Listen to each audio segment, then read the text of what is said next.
Good afternoon, class. Today is my lecture on Streptococcus bacteria. What is Streptococcus? Streptococcus is a gram-positive bacteria. It is also called Streptococci. It has different type. So let's start.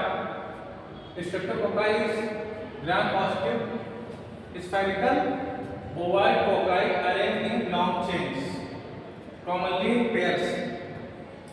तो streptococci जो microbes है, bacteria है, वो gram positive type का है, ठीक है।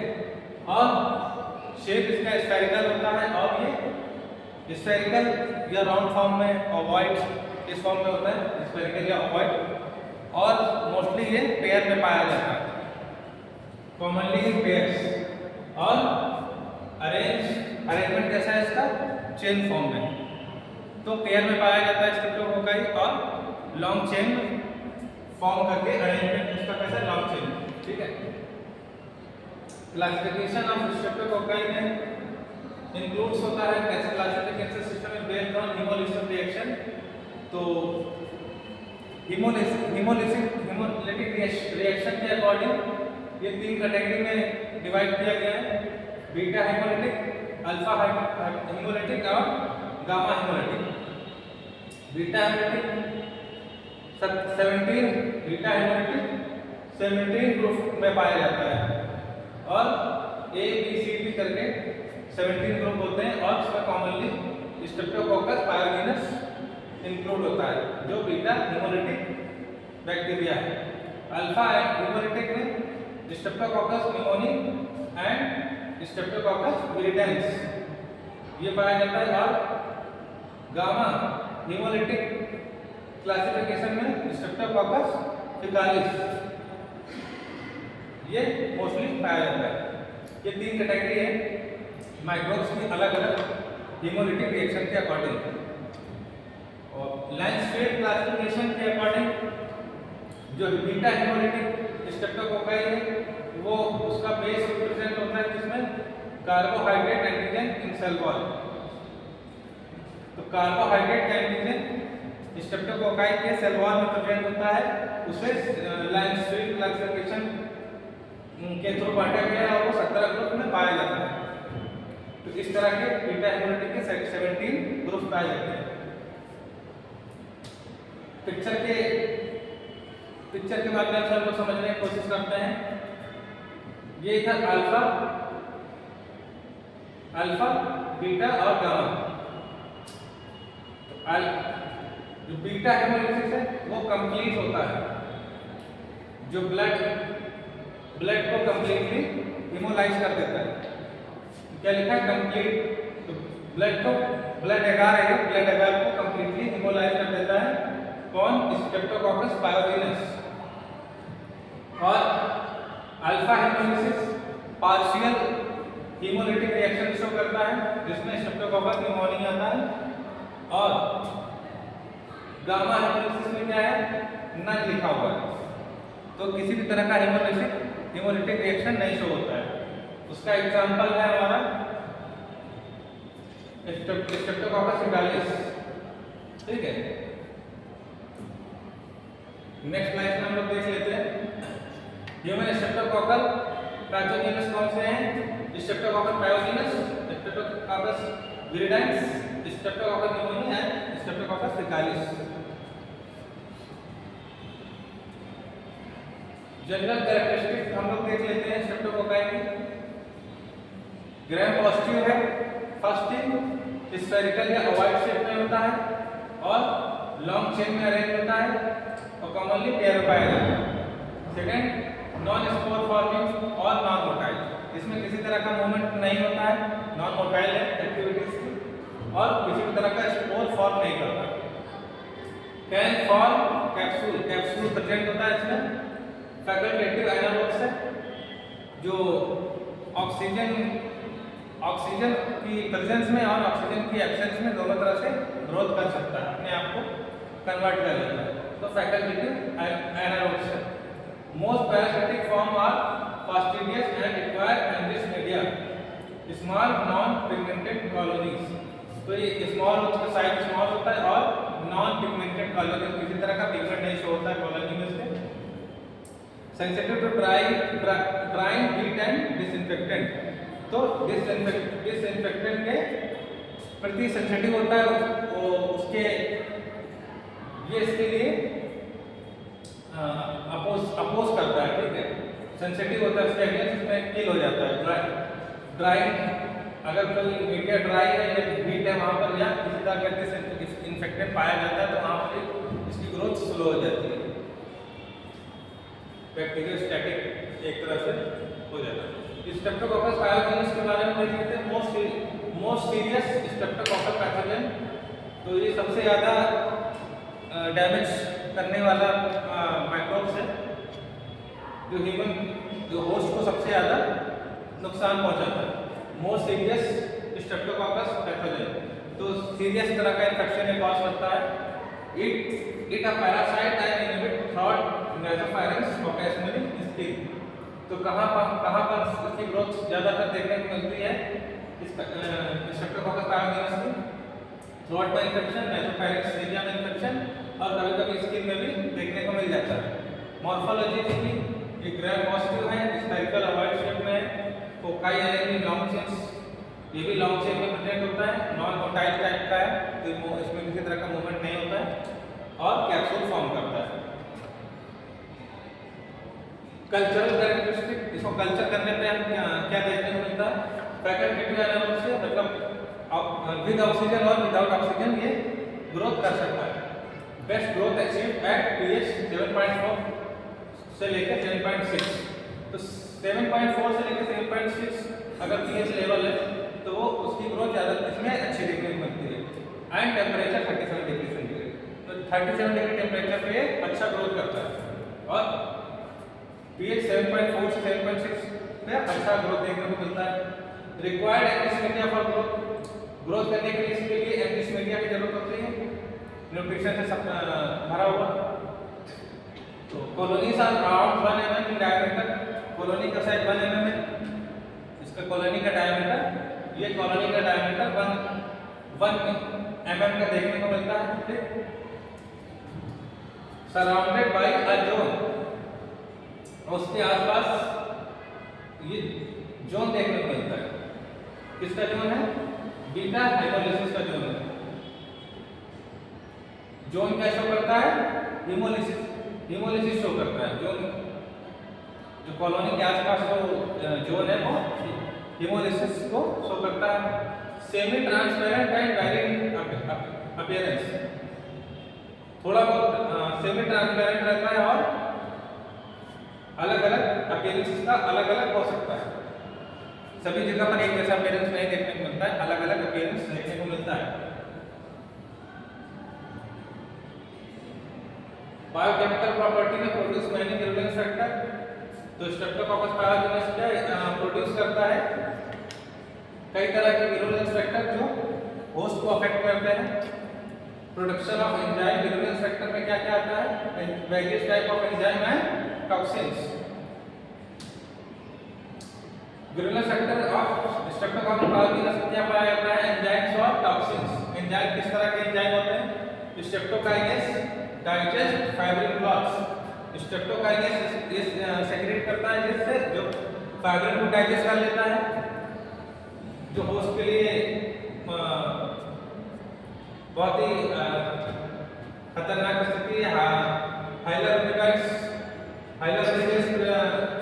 Enzyme present करता है, ठीक है, ये भी ब्रेक डाउन करता है कनेक्टिव टिश्यू का, तो होस्ट के कनेक्टिव टिश्यू को डैमेज करता है और फाइब्रिन को डैमेज करता है और डीएनए को भी हाइड्रोलाइज कर देता है, डीएनए को भी तोड़ देता है।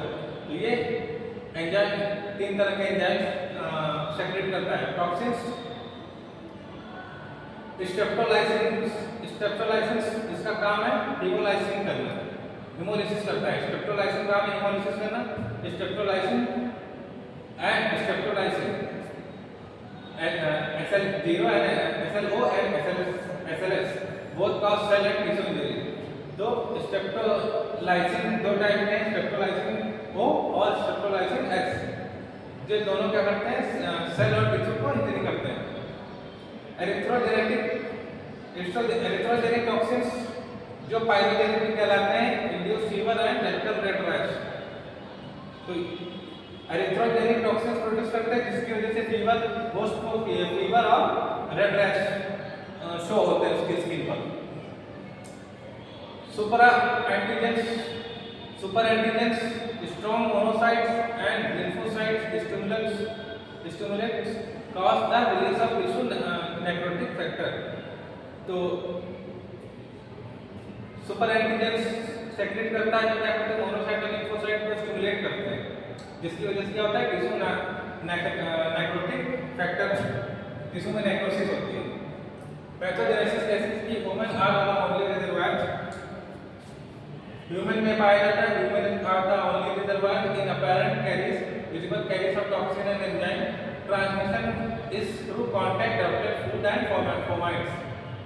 तो स्ट्रेप्टोकोकस पैथोजेनेसिस का ट्रांसमिशन कांटेक्ट के माध्यम से होता है, ड्रॉपलेट एयर ड्रॉपलेट इन्फेक्शन के थ्रू भी हो सकता है, कंटामिनेटेड फूड इंजेस्ट करने से होता है और फोमाइट से भी होता है। Portal of entry generally through skin और फेरिंक्स।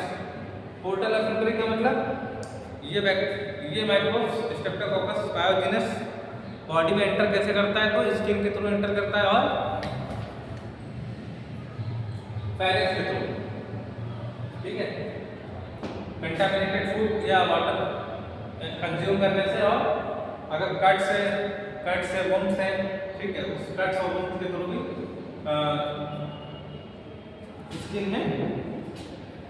स्किन के थ्रू भी बॉडी में एंटर करता है। Children are predominant group affected for cutaneous and throat infection. बच्चों में किस तरह का इन्फेक्शन होता है, थ्रॉट इन्फेक्शन और स्किन का इन्फेक्शन। क्यूटेनियस इन्फेक्शन मतलब स्किन का इन्फेक्शन। सिस्टमिक इन्फेक्शन भी कॉज करता है streptococcus pyogenes and progressive disease like occur in discontinuity. Systemic infection भी कॉज करता है, बॉडी में पूरी बॉडी ऑल ओवर बॉडी में स्प्रेड करता है इन्फेक्शन। और अगर अनट्रीटेड, अगर इसे इलाज ना किया जाए, if untreated it cause severe damage. और प्रोग्रेसिव डिजीज है तो धीरे धीरे बढ़ती रहती है अगर इसको ट्रीटमेंट नहीं किया जाए।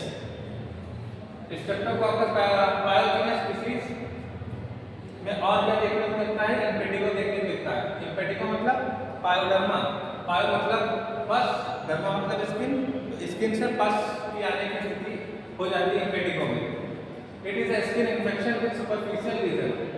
सुपरफिशियल ऊपर की तरफ आपको घाव देखने को मिलेगा, लीजन देखने को मिलेगा, that break and form highly contagious crust. Impetigo में क्या देखना, स्किन के क्रस्ट देखने को मिलेंगे, स्किन की स्केल उखड़ती हुई दिखेगी। ठीक है, स्केल फॉर्म में क्रस्ट, स्किन के ऊपर क्रस्ट बन जाता है। थ्रॉट इन्फेक्शन ये होता है और रूमेटिक फीवर भी आता है। रूमेटिक फीवर में क्या होता है, इट हैज सबक्लिनिकल फेरिंजाइटिस। तो कोई सबक्लिनिकल फेरिंजाइटिस इन चिल्ड्रन, ठीक है, सबक्लिनिकल फेरिंजाइटिस मतलब हो सकता है इसमें उस तरह का कुछ सिम्टम ना शो हो, लेकिन पाया जाता है सबक्लिनिकल फेरिंजाइटिस इन चिल्ड्रन। बच्चों के गले में इन्फेक्शन हो जाता है। कार्डाइटिस, हार्ट में इन्फेक्शन हो सकता है, हार्ट की मसल्स की, हार्ट कार्डियक मसल्स की इस कार्डियक मसल में इसको इन्फेक्शन पाया जाता है with extensive heart wall damage, जिससे हार्ट वॉल को ये डैमेज कर सकता है,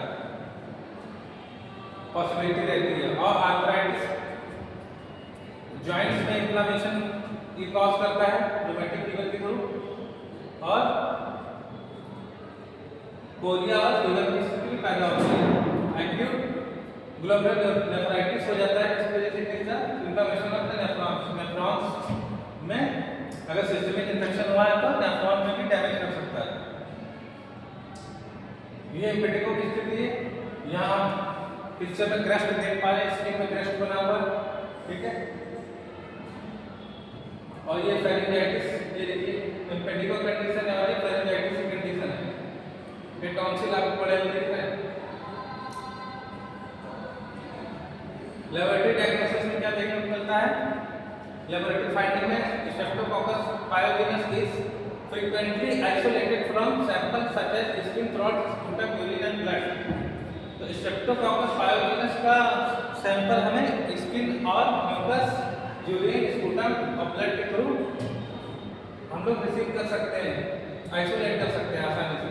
different method for laboratory diagnosis. Lab में किस किस तरह की इसकी लेबोरेटरी फाइंडिंग होती है?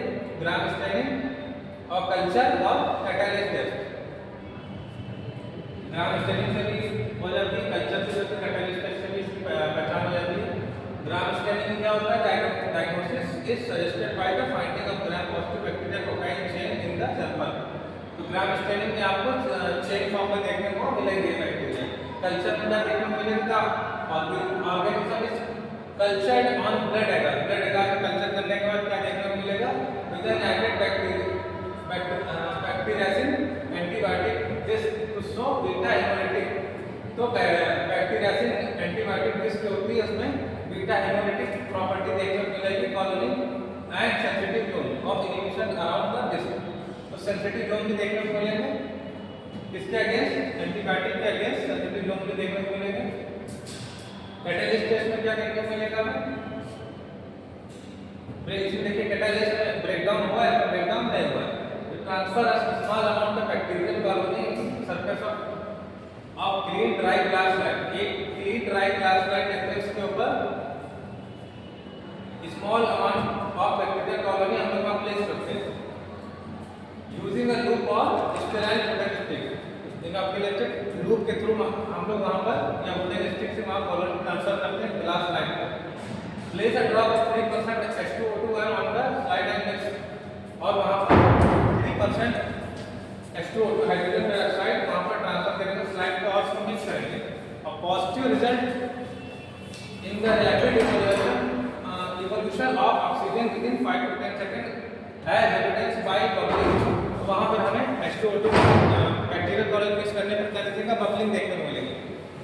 तो बबलिंग का मतलब हो गया क्या? हमें वहां प्रेजेंट है। तो ये कैटालिस्ट पॉजिटिव टेस्ट बबलिंग देखने को मिलेगी, कैटालिस्ट पॉजिटिव टेस्ट आएगा। और negative result is no bubbles और only a few scattered bubbles. Streptococcus pyogenes are catalyst negative. तो स्ट्रेप्टोकोकस पायोजेनस का कैटालिस्ट टेस्ट नेगेटिव उसमें पाया जाएगा और जिसमें बबलिंग प्रेजेंट होगी वो लेबोरेटरी फाइंडिंग में कैटालिस्ट टेस्ट में पॉजिटिव पाया जाएगा। ठीक है। ट्रीटमेंट क्या है स्ट्रेप्टोकोकस पायोजेनस का? इन्फेक्शन है ट्रीटेड विद पेनिसिलिन। तो इसका या पेनिसिलिन के थ्रू सेंसिटिव होता है तो पेनिसिलिन इस माइक्रोब पे अच्छा वर्क करेगी। Erythromycin is recommended for patient who are allergic to penicillin. तो जो पेशेंट पेनिसिलिन के अगेंस्ट रेजिस्टेंट डेवलप है या किसी तरह की एलर्जी है तो उन्हें पेनिसिलिन की जगह पर एरिथ्रोमाइसिन हम रिकमेंड करेंगे। प्रिवेंशन क्या हो सकता है? Long term penicillin prophylaxis for people with a history of rheumatic fever और रिकरेंट स्ट्रेप्टोकोकस थ्रोट। तो गले में बार-बार स्ट्रेप्टोकोकस के बार-बार गले में इन्फेक्शन होता है, फेरिंजाइटिस होती है, ठीक है, और रूमेटिक फीवर उसकी हिस्ट्री है पेशेंट की, तो वहां पर लॉन्ग टर्म पेनिसिलिन प्रोफिलैक्सिस होता है। और बिल्कुल ऐसे लोगों में पेनिसिलिन थोड़ा बहुत प्रोफिलैक्सिस होता है। तो streptococcus pyogenes infection are best prevented through effective hand hygiene.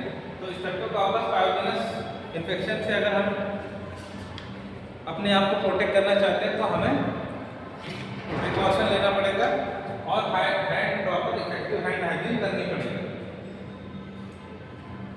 ठीक है। स्ट्रेप्टोकोकस का एक वैरायटी और है Streptococcus pneumoniae. These are commonly seen in nasophilus and healthy person. It will not cause any illness itself unless a viral infection or other factor provoke. तो Streptococcus pneumoniae commonly nasophilus में healthy person में देखने को मिलता है, लेकिन जब तक उसको किसी तरह का वायरल इन्फेक्शन नहीं होता तब तक इसके कोई सिम्टम नहीं शो होते हैं। और इसकी भी मॉर्फोलॉजी ग्राम पॉजिटिव कोकाई 0.5 से 1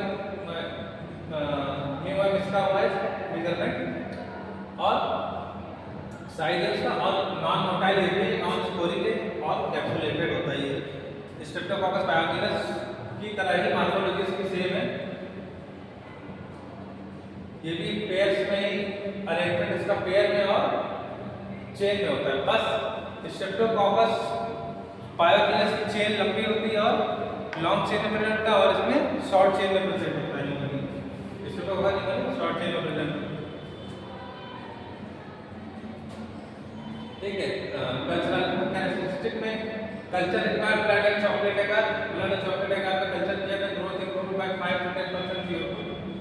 तो 5 to 10% CO2 ऐड करने पे ग्रोथ इम्प्रूव हो जाती है, ग्रोथ अच्छा देखने को मिलता है। फैकल्टी एरर और सेवी O2 और O2 प्रेजेंट और O2 एब्सेंट कंडीशन में ग्रो कर सकता है। 10 growth achieve temperature 25 to 40 degree. तो 25 to 40 डिग्री में अच्छा ग्रोथ देखने को मिलता है। Colonies surrounded by greenish hemolysis under aerobic condition. Oxygen जब प्रेजेंट होता है तो ये ग्रीनिश हेमोलिसिस शो करता है and clear under anaerobic condition, और एनारोबिक कंडीशन में क्लियर दिखता है।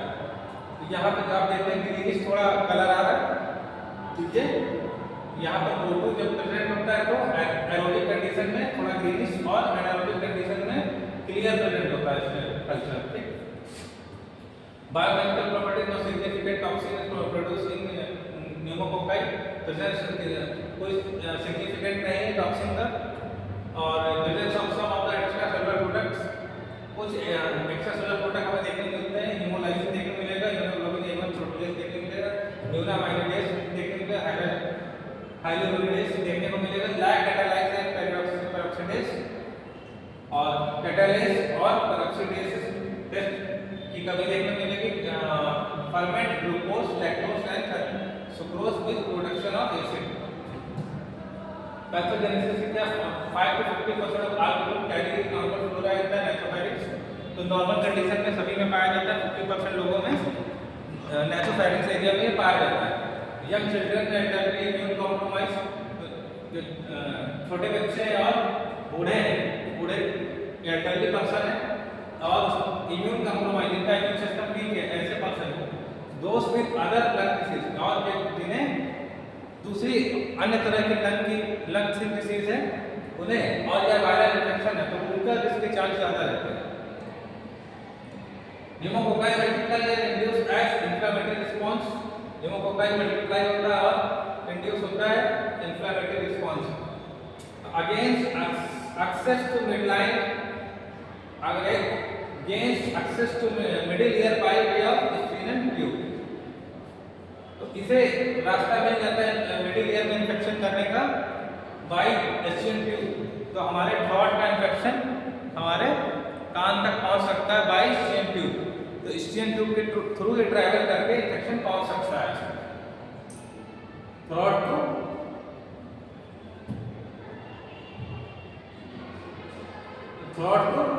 Middle ear.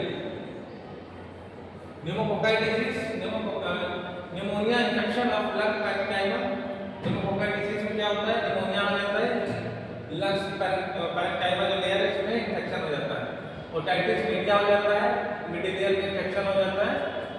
और laboratory diagnosis streptococcus pneumococci isolated from sample such as sputum blood wound.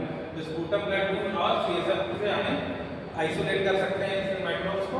Different method for laboratory diagnosis streptococcus pneumococci are gram staining के through, valence test, culture और catalase test के माध्यम से पता लगा सकते हैं। ठीक है, आप देख रहे हैं यहाँ पर हीमोलिसिस स्टेट दिख रहा है और ये शॉर्ट चेन दिख रही है। ठीक,